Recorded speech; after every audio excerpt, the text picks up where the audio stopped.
Hello, everybody. Today, I want to welcome you to another episode of Cruel Justice empowered by WTI. We have a little different type of program today. Today, we have two guests. They're unable to do video right now, so we're going to do audio. So I thought we thought that it would be nice that we let y'all enjoy a slideshow while we have this today's show. On today's show, we have Mr. Shujaa Graham and we have Lawyer Johnson, which is two good friends of mine. Shujaa Graham is, every time we at the gathering, we call ourselves the twins, even though he got a Rick Ross and I just got straight gray. So today we're gonna have what we're gonna do is talk a little bit about exonerate. We could say this is exonerate for witness the innocent, and we're gonna talk a little bit about exonerees and what they're going through, the hardships, some of their views on issues that's going around, and what I'll do now is I will allow Shujaa. Can you tell the viewers a little bit about yourself, who you are? First, let me start by saying many thanks to you, Herman, and all the staff members for making this program possible. And last but not least, a Hercules shout out to all the death row survivors of Witness the Innocent who continue to struggle today to make capital punishment, to make abolition a reality not only in America, but throughout the world. My name is Shujaa Graham. I'm a death row survivor out of California. I spent over 11 years of my life in prison.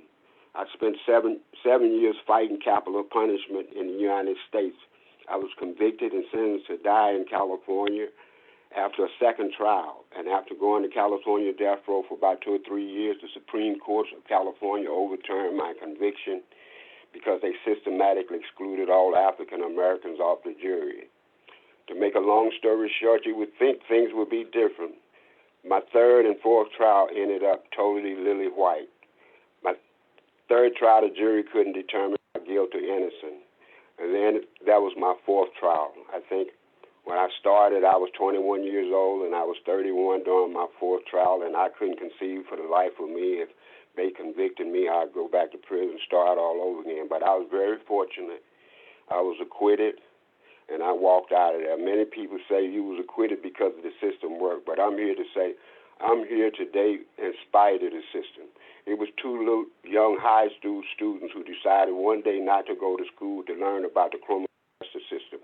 And when I was sentenced to die, they was the first people to come up to see me. And they said, Shujaa, we're going to get you out of here. I said to myself, not to them, I said, my life is finished.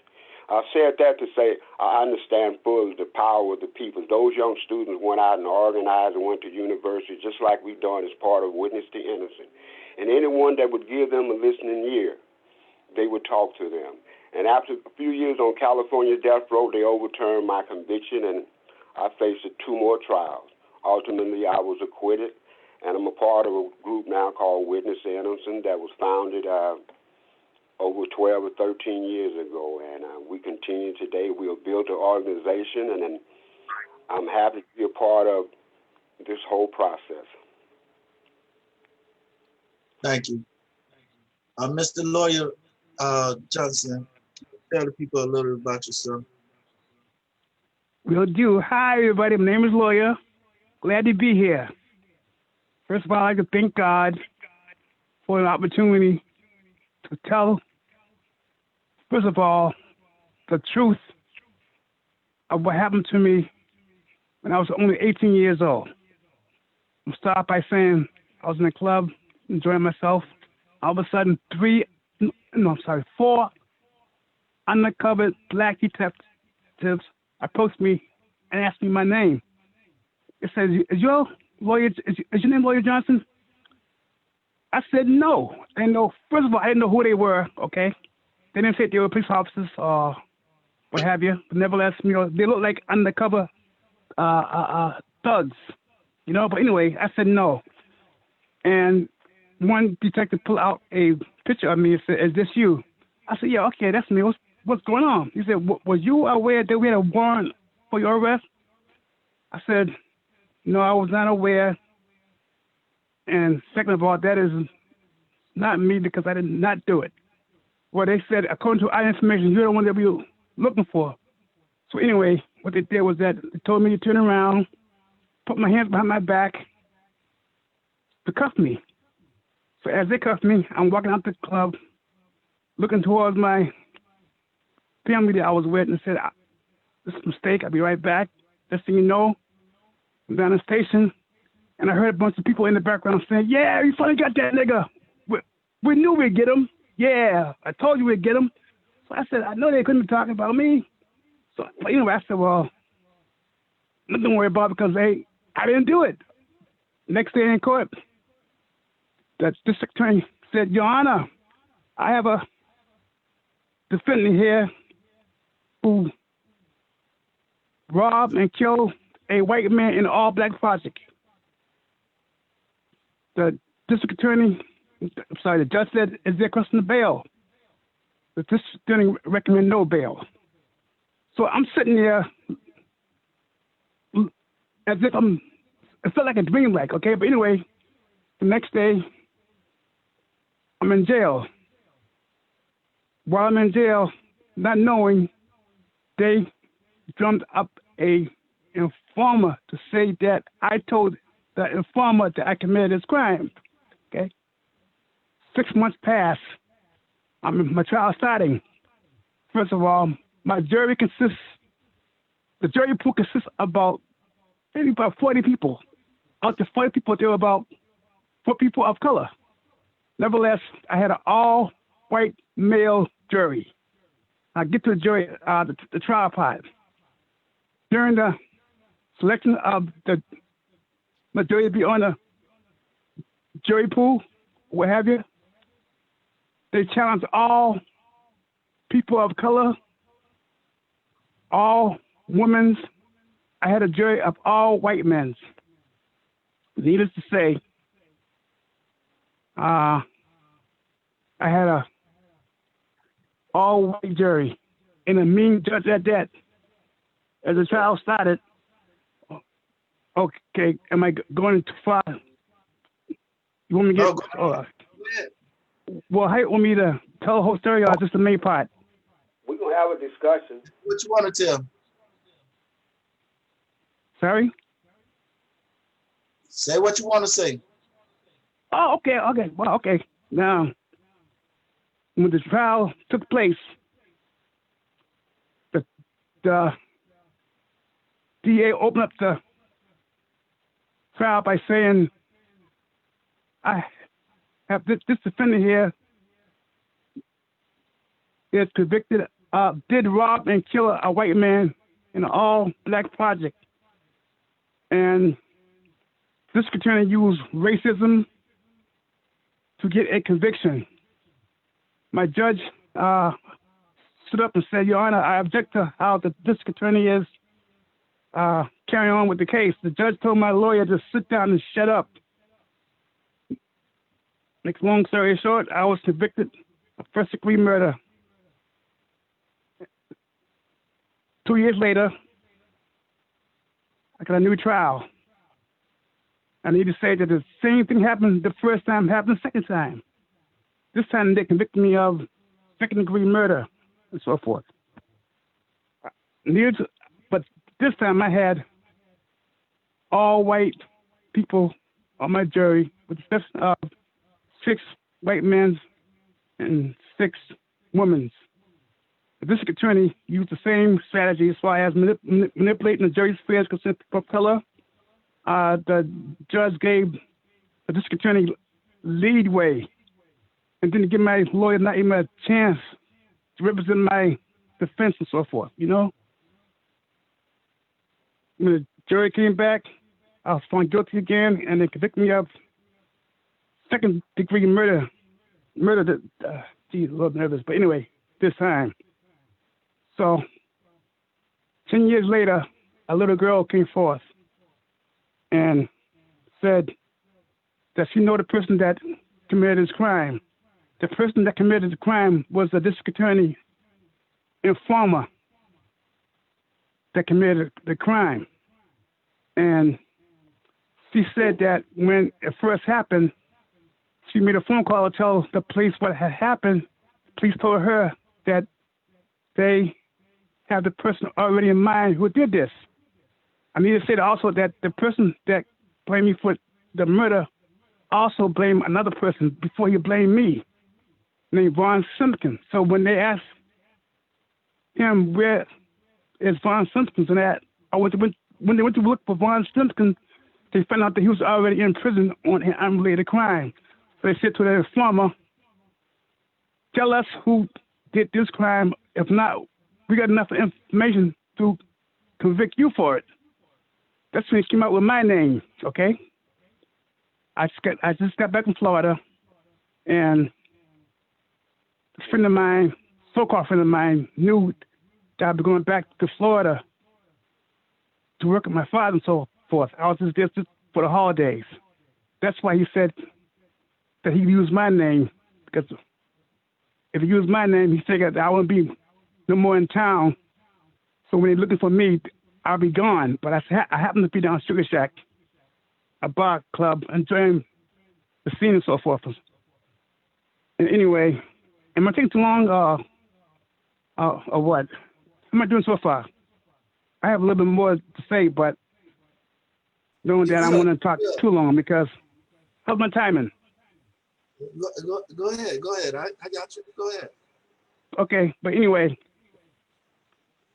the little girl finally came forth again and told her mother that I can't do this no more. I got to tell the truth, okay? This is 8 years later after I got convicted the second time. And she got a hold of my mother, her mother first, and her mother contacted my mother, and my mother called my lawyer and got a new trial, okay? So she came to court to tell her story of what she had seen, and the judge observing the trial said that her testimony is more consistent than the Commonwealth witness, which is the informer that did the murder, that blamed me.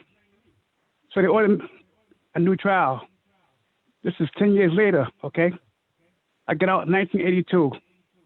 I got arrested in 1971. But anyway, I got out on bail. The bail was $500. And that same year, they got on with the trial. So when the trial started up again, this is 10 years later, the judge stood up and said, well, Your Honor, at this time, the Commonwealth wishes to dismiss this case. Okay? Well, I felt cheated because I was looking forward to the opportunity to, get a not guilty, which I would have got a not guilty, okay? But what happened was that he dismissed my case. What that did was represent an element of guilt towards any kind of compensation that I may that I may pursue in the future. And come to find out, what it did was when I went to get a compensation, that same DA came to the hearing and said that even though he dismissed the case, it represented an element of guilt. Not only that, he came to a hearing and said that I did it. He was in denial of the evidence, okay? But he came there and said that I did it, and that my mother told the little girl to say that the Commonwealth witness did it, which he did do it, okay? So anyway, what happened, they denied any attempts for me to get compensation. I continued to fight to get some kind of compensation and to finally clear my name. Took almost 20 years where they finally got a compensation bill passed. And unfortunately, once the bill got passed, they took that bill right back again. Okay, they covered it up right back again. Okay, they supposedly have given me compensation, which they did, and they took it right back again. Okay, they did it in a very wicked, tricky way. Okay, and I don't know how they did it in a way that the bill got passed, but I didn't get nothing really. Okay, because the way they played with trickery and all that stuff. Okay, and as the time in terms of now, I'm remaining like I'm drifting in limbo, okay? Not fully having my case addressed the way it's supposed to be, okay? I'm constantly traumatized. Every time someone get killed or by the police or set up or what have you, I'm traumatized all over again. Why? Because the same kind of conditions that led to me getting convicted of a crime I didn't do still exists, okay? It never been resolved, okay? It's still going on. They got this thing about conversations and giving money and all that other stuff. No. All that is a payoff because the same kind of environment and the condition still exists. They're talking about defunding the police. Well, I just understand that to a certain extent because they're not really doing nothing that will add to the environment and also the conditions that causes, first of all, people to create murders. If they didn't create murders, that condition that still exists. For example, the criminal justice system, how they use merit, it's based on merit, okay, rewards. You know, how many convictions that I get promoted. Well, But it's based on a conviction. Okay, go ahead. I want to ask you a question because I'm listening to your story, right? And your arrest happened in the 70s, and you continue to go on through the 80s. But to me, it's not only that you became the victim of justice, but you became a victim of a racist act towards you to take your life, to lynch you, to actually sentence you to die, simply because a person was racist. And at the end, you know, God prevailed us where you became free. But here it is, you're a victim of a racist act that caused you to be wrongfully convicted in our justice system. And here it is, you're struggling, you're fighting, you know, you ain't getting apologies, you're not getting compensation. You have to live what I call a life sentence right now, all because a racist act towards you that actually led you to be placed in a position where they would have actually took your life. Is that correct? Yes. So with that being Exactly. said, you know, I want the people to witness this to understand that witness is as you see on the slide, we have numerous stories here where people have been wrongfully convicted. And in a lot of these cases, racism that we're very fighting today played a major part, whether it's from the prosecutors or whether from the judge, from the sheriffs, from the jury, you know, or the bias of the jury. You know, this all played a big part of a majority of these sentences. And today we're fighting the change for racism now. And Suji, you know, we haven't talked much about your case, but I know me and you, I done talked numerous times. So when I ask this question, I know you could relate to it. And you've been very, very active through Witness the Innocent and to the modern day. Do you see much changes as far as racism taking a part of wrongfully the convictions? Right. Hold up. In my lifetime, I've seen a lot of change, but at the same time, that's why I always say, when we be talking about capital punishment, it's not just about capital punishment. It's also about racism, and it started there in the criminal justice system. Before we got to death row, we went through a system called the criminal justice system. And that's why I say, yes, we got to fight the death penalty. But at the same time, we have to fight and expose the systematic racism that exists in the criminal justice system itself. For example, the judge that resided over my case and sentenced me to death, he presided over the next two trials. He systematically, in the third trial, allowed the prosecutor to exclude all African Americans. The Supreme Court overturned it on that. And then the third trial, the fourth trial, it was the same thing. It's almost like, how do we have judges hold them accountable for their action? He set up, in each time, out of 4 trials, I don't care what type of attitude you had towards the system or me, if you was an African American or a person of color, we never kicked a person of color or African American off that jury in 4 trials. The prosecutor just systematic in each instance, because that's why he said that was the only way that he was going to get a conviction.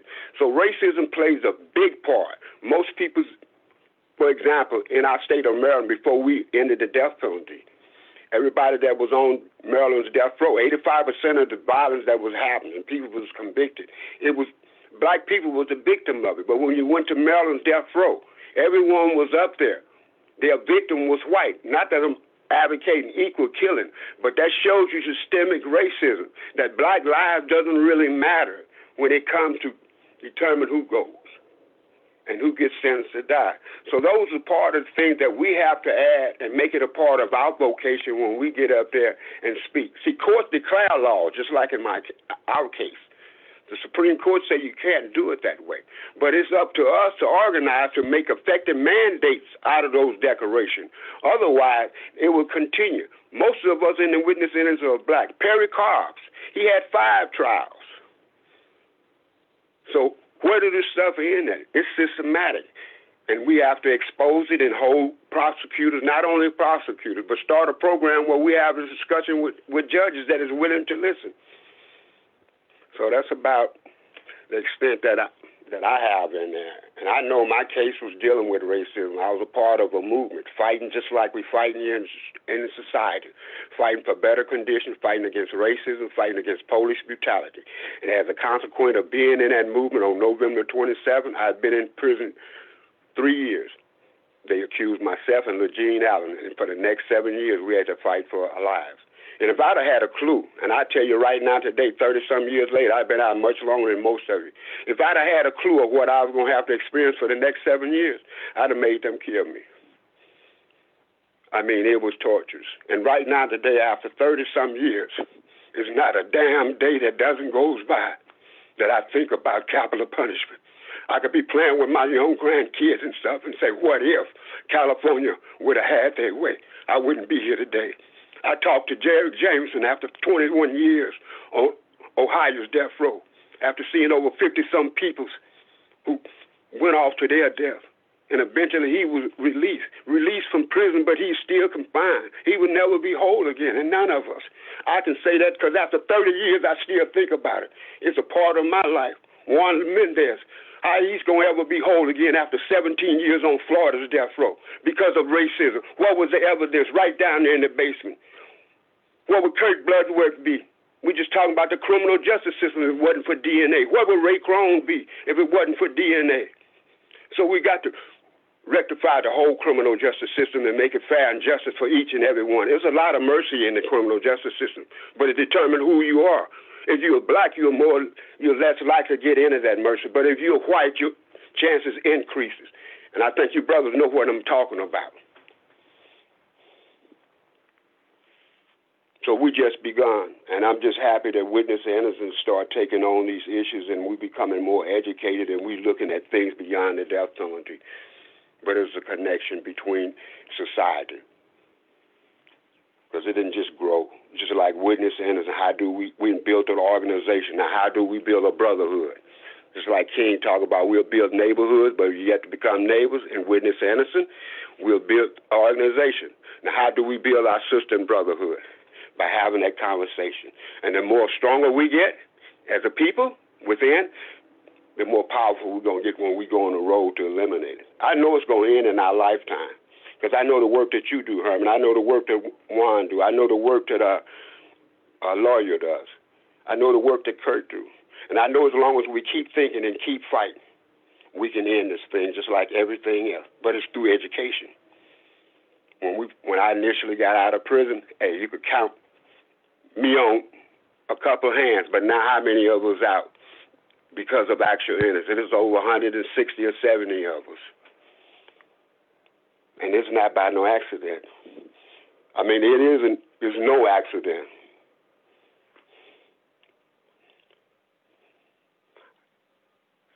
So I guess we could continue our discussion. Hello? No, this is not an accident. It's been going on for years and years, and you know, it's just modernized today of what they've done before, and you know, they hide behind it and say, no, we're the, you know, they let one blight go to do to make it look like they did something politically, while they still upholding, not voting for the abolishment of the death penalty. You know, and it's crazy. You know, it's a political game. But lawyer, you wanted to say something to that question? I know you was trying to say something. You wanted to say something to that question? Thank you. Hello? Yeah, you wanted to reply to that question? Yeah, this is lawyer. I'm sorry. My button, I hit it by mistake. Jesus, I went to pick it up and I hit the wrong button. Okay, I'm sorry. I'm back again, okay?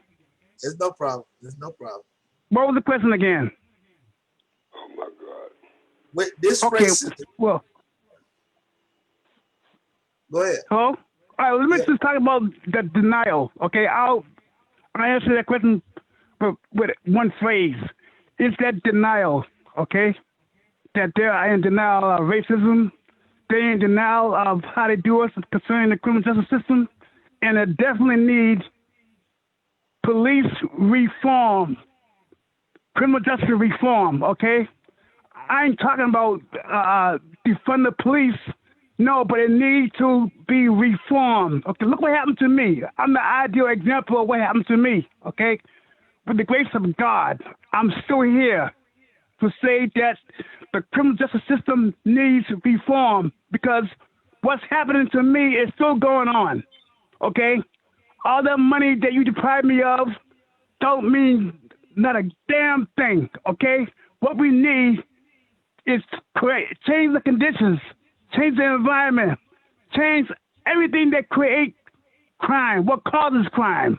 We know it's poverty, but they turn that poverty into a business, okay? It's not based on truth. It's based on conviction, how many victims that a deer gets, you know? It's never based on truth. It needs police reform. That's what we need, okay? Because if we don't get police reform, what's happened to me and other people like me is still going on. Look at that crime bill, for example. They changed the I agree. they got the law passed, but the conditions people are put in jail. Can you hear me? Yes. Okay. I didn't mean to get emotional about it, but that's what I had to say, you know. Lawyer, can you hear me? Yes. Yes. We just have... Did you hear what I had to say? Yeah, we heard you. Oh, okay, good. Okay.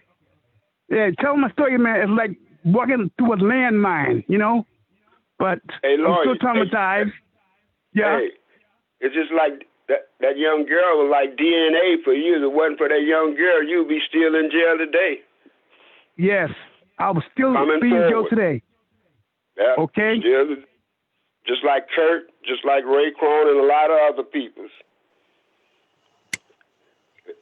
Okay, can y'all hear me now? Yes, we can hear you, bro. Yes, we can hear you. I'm sorry. It's storming down here. We got a rain, and it's like the connection just killed on me. I apologize for that, but we gonna Ain't got no roof on the house. What you say? We still here. Hello? Yes, Yeah. I'm here.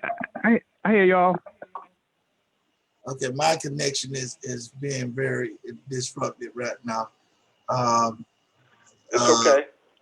We good. I really don't know what to do about this one. Just do the best we can.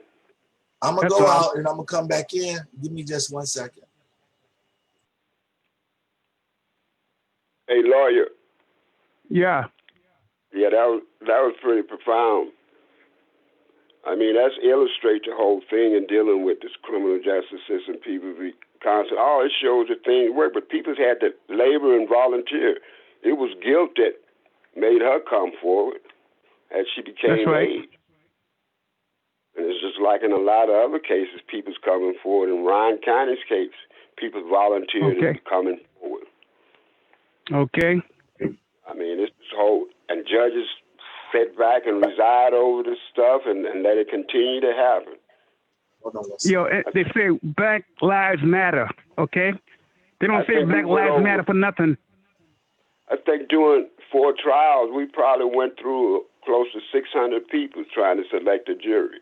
And like I was saying earlier, we never picked. I wouldn't care if you was pro-death penalty and you had a suspicion I was guilty. If you was African-American, we didn't even bother with you because we knew the prosecutor. And it started in my very first trial when we started recognizing it. We let the record reflect during the first trial. He was just like instantly removing them off the jury. So we picked up a trend.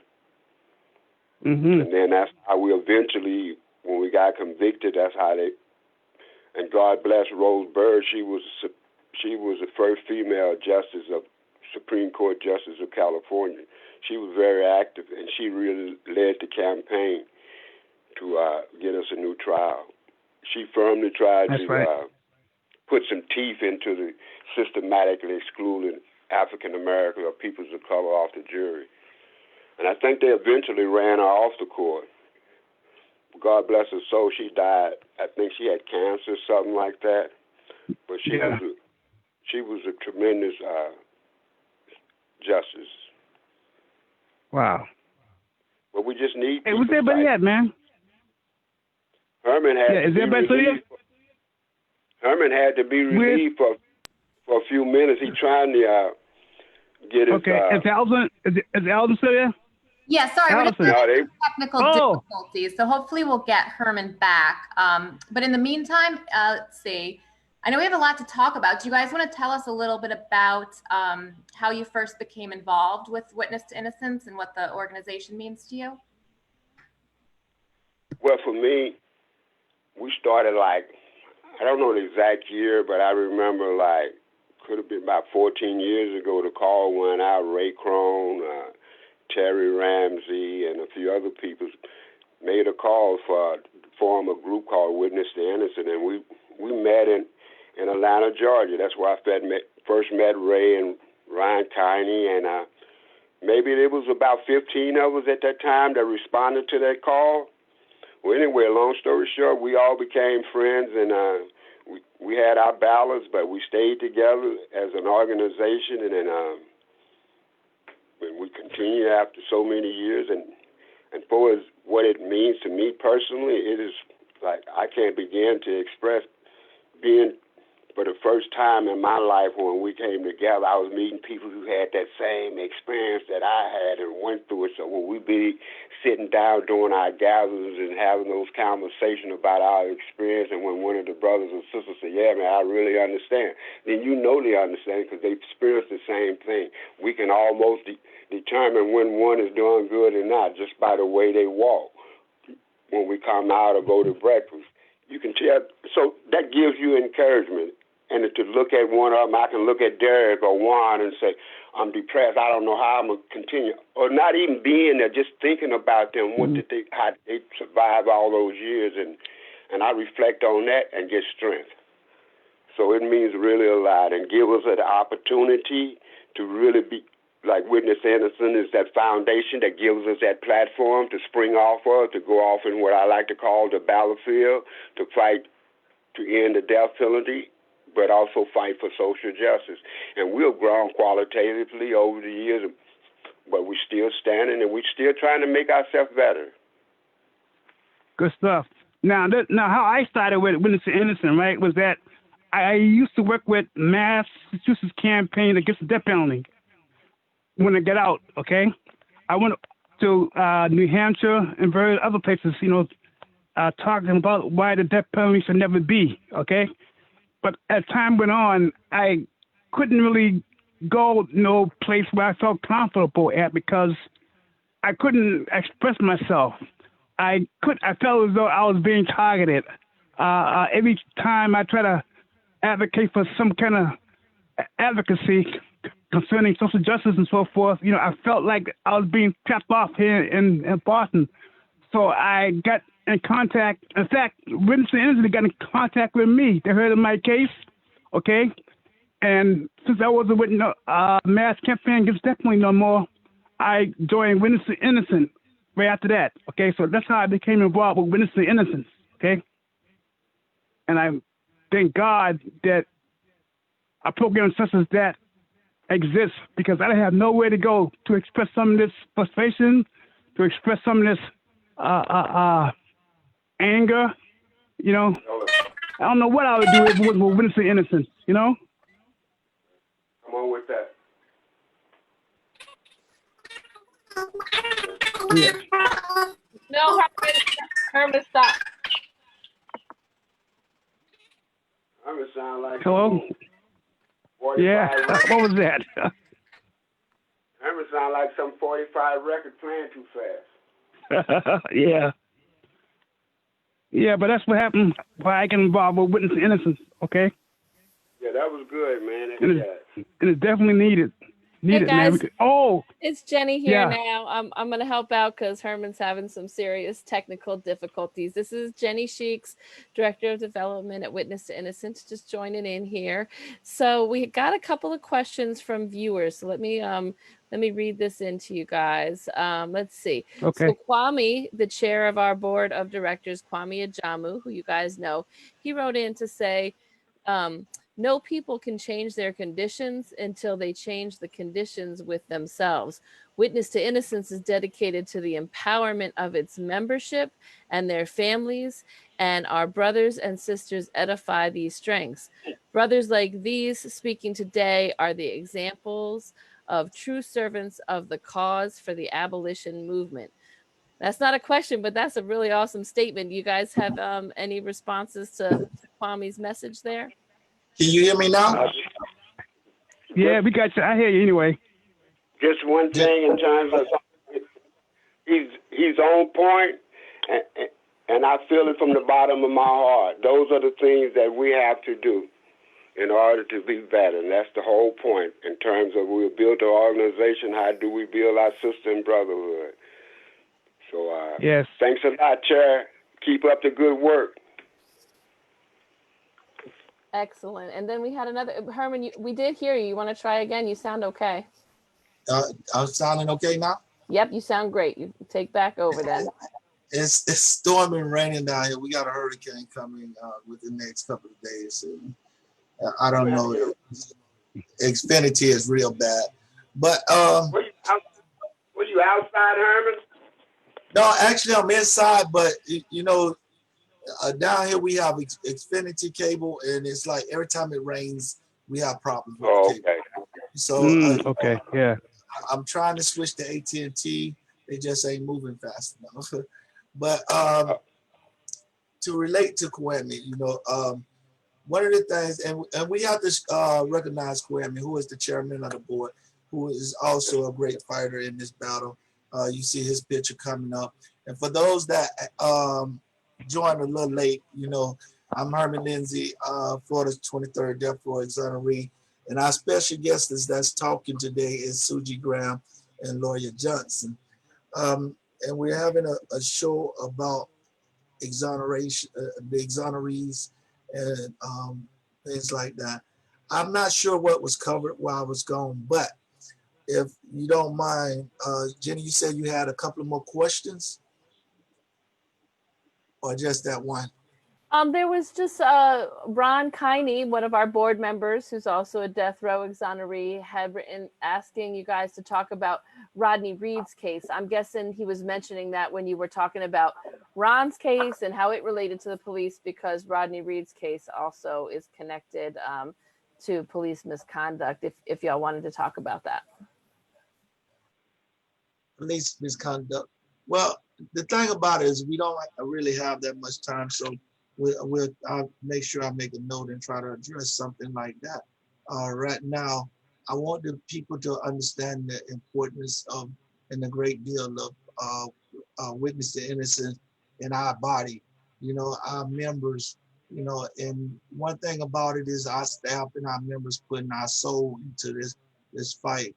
And you're hearing today from actually three death row exonerees of how they're feeling, how they're going through it, how they are a victim of a racist act used, how would I say it, a racist act that used our justice system as a way to allow it to prevail.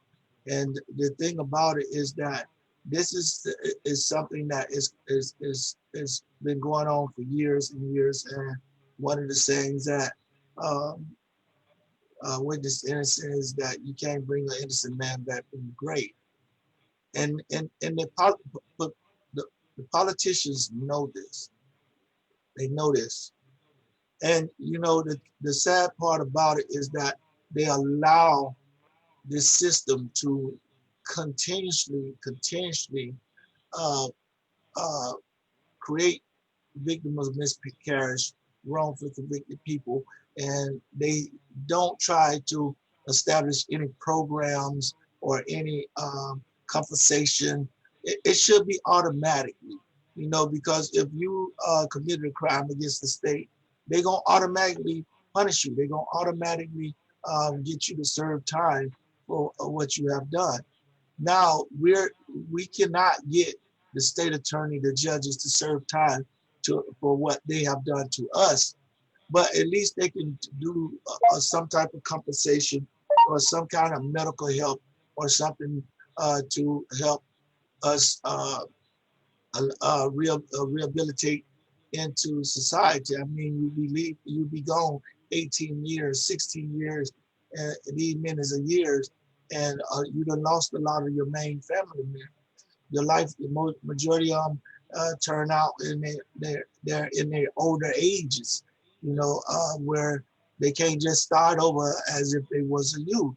And the thing about it is that they leave it upon organizations such as Witness to Innocent to step in and try to help these exonerees put their life together and to make things a little bit easier. You know, in Witness to Innocent, you know, we're like a family. We're like a family. And as you see through the slides, you know, is many different stories, many different stories out there. And you know, everybody here in this organization is playing their parts.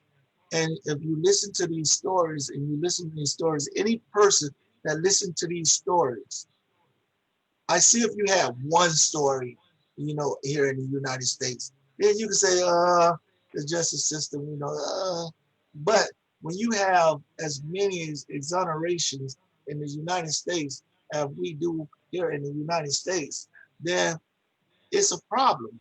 And that problem needs to be addressed. It needs to be addressed.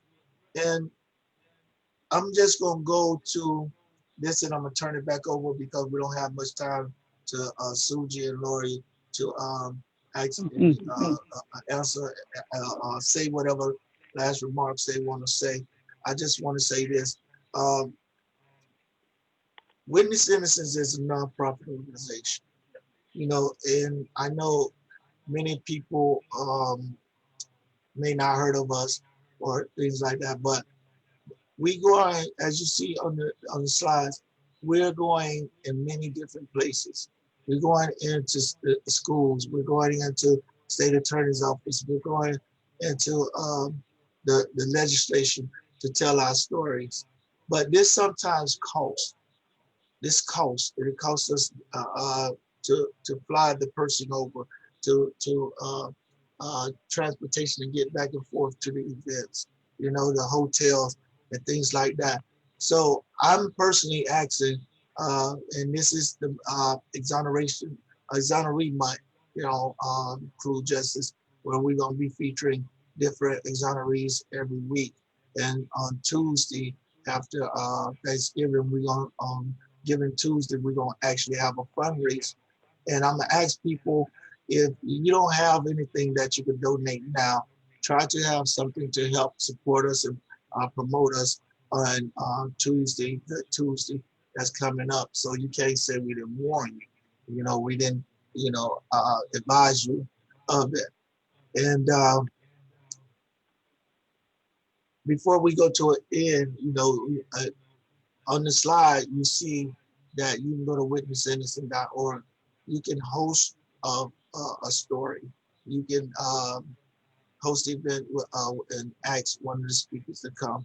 And if you stay tuned, we're going to have many, many different exonerees from around the United States speaking. So you can call for that Pacific one if you want. You can give us support at witnessinnocent.org/donate. You can join us on Facebook at Witness Innocent, Instagram, Twitter. You can even contact me personally at hlindsey@witnessinnocent.org. And with that being said, I know we started a little late, so I'm gonna end a little late. But lawyer Shujaa, Yes.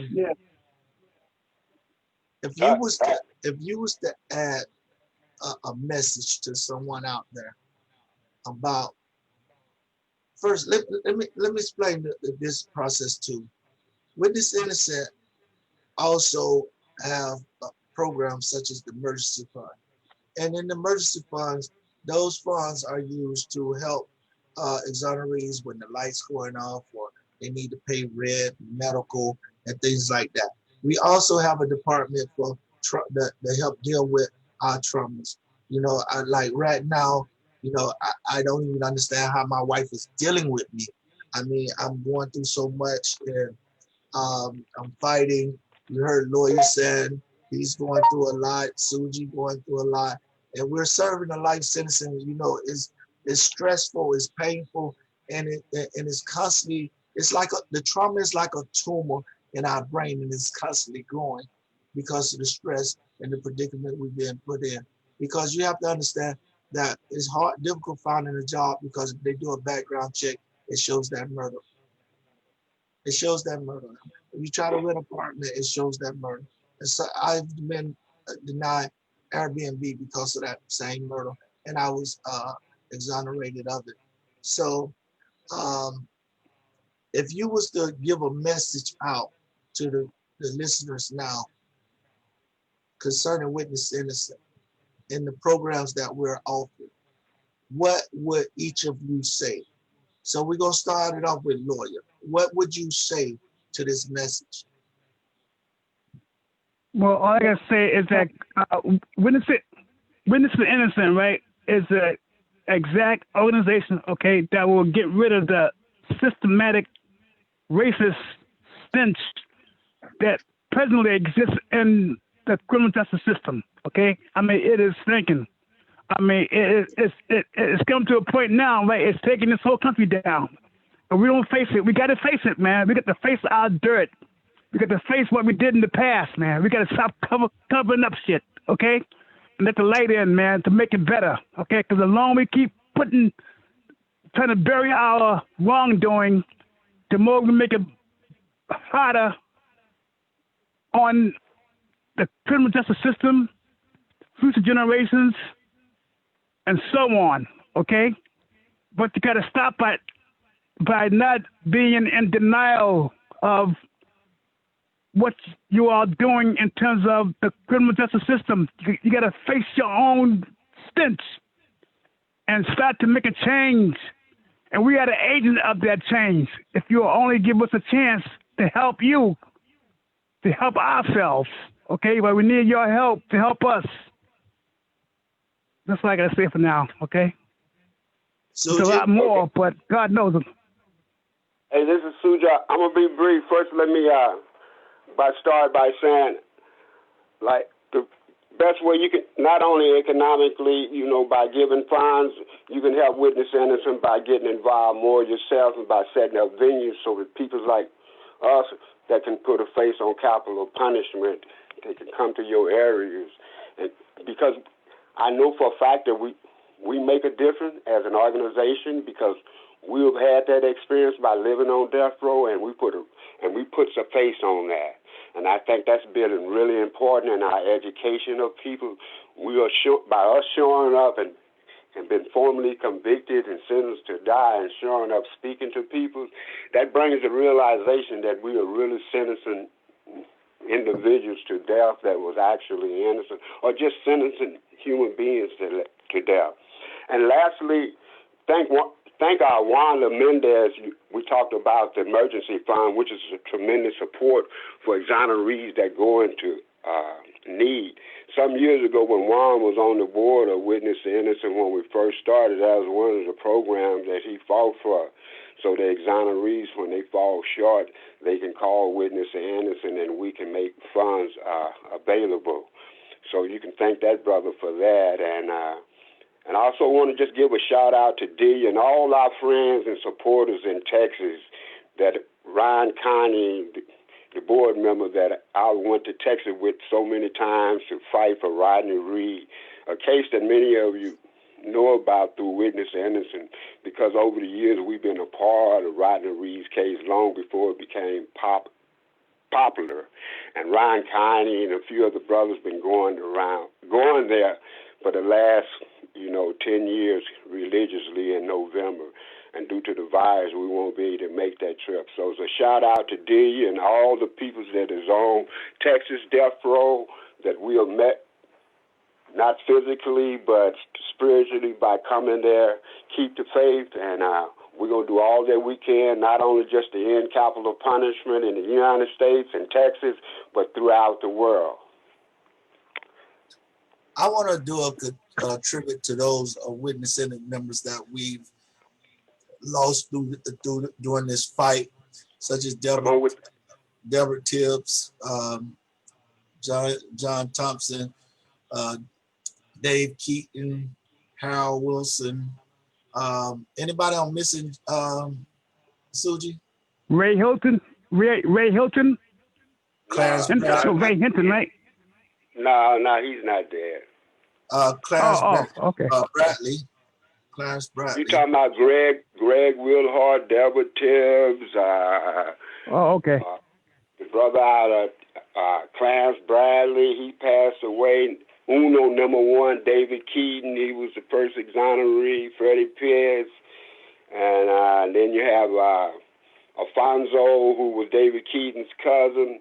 These are the brothers that we have lost over the years, and I just reflect, and it's just really hard. So, let's just keep their memories alive, and how we can do that is by continuing to fight, because before they died, that's what they was involved in. So that's about it for me, what I have to say, brother, and I appreciate the opportunity, and I hope I've been of some value to the program. Long live the spirit of Witness to Innocent, Witness to Innocent today, Witness to Innocent tomorrow, Witness to Innocent forever. I have a question from Abraham J.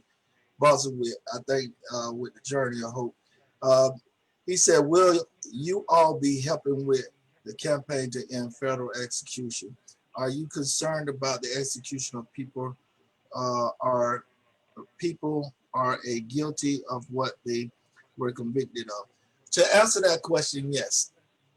we're actually trying to get involved in federal campaign in abolishing the death penalty also. Secondly, yes, we are trying to fight the death penalty, not only um, for the innocent ones that's on death row, but also the guilty ones, because we do believe that life does matter. You know, That's right.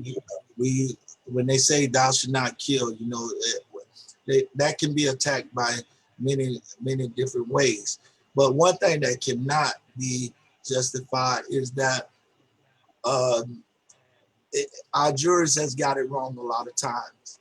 So it is a lot of innocent people still on death row. It's been innocent people been executed. There's no doubt in my mind that innocent people have been executed. But what happens when you execute an innocent man? You cannot change that. You cannot change that.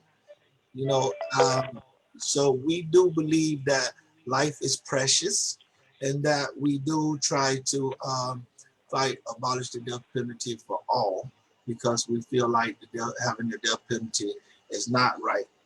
My personal opinion of the death penalty is that the death penalty is actually an act of revenge. It's not a way of justice. It does not bring closure to the family. The family, I've met a lot of family members that felt like it would bring them closure, and then find out it does not bring closure. They only make those decisions out of pain, out of anger, you know, out of missing their loved ones. But you also have to understand that it creates another set of victims, the victims of that family member of the defendant. You know, they suffered also too. So we could be one-sided on this and take one side and say, yeah, they're guilty, kill them. But then you also got to look at the loved ones of the defendant. You got to look at the situations of the cases. You know, it's sometimes, you know, one of the biggest things that is overlooked when dealing with the death penalty is the mental state. Even though they run tests and things like that, but they just run tests and speak about a conclusion that they reach.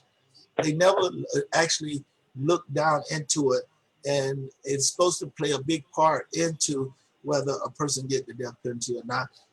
Just like in court when they say whether you competent or not, you know. But apparently it's been abused and overlooked, and sometimes it's been used against the person to create aggravator to put them on death row. So to that question, and again, I say that's my opinion about the death penalty. I support that. And I many support will support that. Thank you, Suji. And I think that what people have to understand is that the legislation is there intact. They can end the death penalty anytime they wish. And what is most painful to me is that I can go speak in front of the legislation, and you know, they be like, I'm sorry what happened to you. But yet they still don't join the bill to abolish the death penalty, knowing it's a high risk knowing it's a high risk of killing an innocent man. I mean, look how long Suji stayed on there. Look how long Lawyer won. And a lot of them stayed on there, you know, and they had to go through many different trials. And they would have been executed. Most of them would have been executed like Kirk. If it wasn't for DNA, they probably would have executed. You know, and then you got some way the evidence is locked up in the cellar somewhere, and it should have been presented. You know, it's sometimes when the lawyers fail to do a proper presentation, and that is very dangerous, because it may, most people on the jury is like they read a book, and they read the front page or first chapter, and they know who killed the butler on the train. How many movies we done seen like that? And everybody, even sometimes ourselves, done been judgmental and say, oh no, I know she had to do it. But then at the end, it's a whole twist. Somebody we didn't even expect did it. You know, and that's how you have to get in the jury's mind and understand that these wrongful convictions are coming through society. The very ones that's on the jury are members of society, quote, our peers. But you know, it's done in a prejudiced way also because majority of the whites don't know how things operate in the lower I'm gonna say it, in the hood. So they don't know it's a lot of lies and things like that, and they feel like the witness is telling the truth. I mean, like in my case, you know, you got a guy that is the prime suspect in the murder, and he became the star witness, and they had no other evidence to support what he was saying. But I got convicted and sentenced to die by a jury. So, you know, we can go on and on with this, but if you want more, I'm going to tell you, join us next Thursday. We're going to have 2 more exonerees. And, you know, I wish that, you know, we can have more time, but I want to thank our executive director, Kurt Bluffworth, for shout out to Big Kurt. Kwame, chairman of the board, Elizabeth, and all the board members. I want to greatly thank my staff. I thank them all the time. And I want to thank my supporters and Suji and Lori for being here. And I also want to thank my wife because, you know, I have to keep thanking her because, like I say, I'm going through some serious things right now where one minute I'm okay, the next minute I want to cry. And, you know, I'm falling apart, but I'm trying to keep it up, you know, and I'm trying to be the proper member in society, and things are slamming in the doors. And I understand there's a lot of people go through this that has not even been exonerated, but it's more difficult for me and exonerees because, you know, you don't have that murder on your background that's prohibiting people from giving you a chance, you know, and it's shutting doors and judgmental. So with that being said, if Suji or lawyer don't have anything to say, I don't think I miss anything. I would say thank y'all for joining us this week on Cruel Justice, empowered by Witness Innocent. Like I say, we can go on and on with this, but I ask you to join us next Thursday. We'll have 2 more exonerees. You can hear their stories, and we can chat a little bit more. And I encourage people to continue to ask questions, to continue to share our information on your Facebook. Also, if you're not able to watch the show, please go to our Witness Innocent YouTube channel and look at the back views. You can see the back episodes, or you can see the episode that you missed today. So I want to thank everybody, and I'm going to end this now, and I'm saying so long.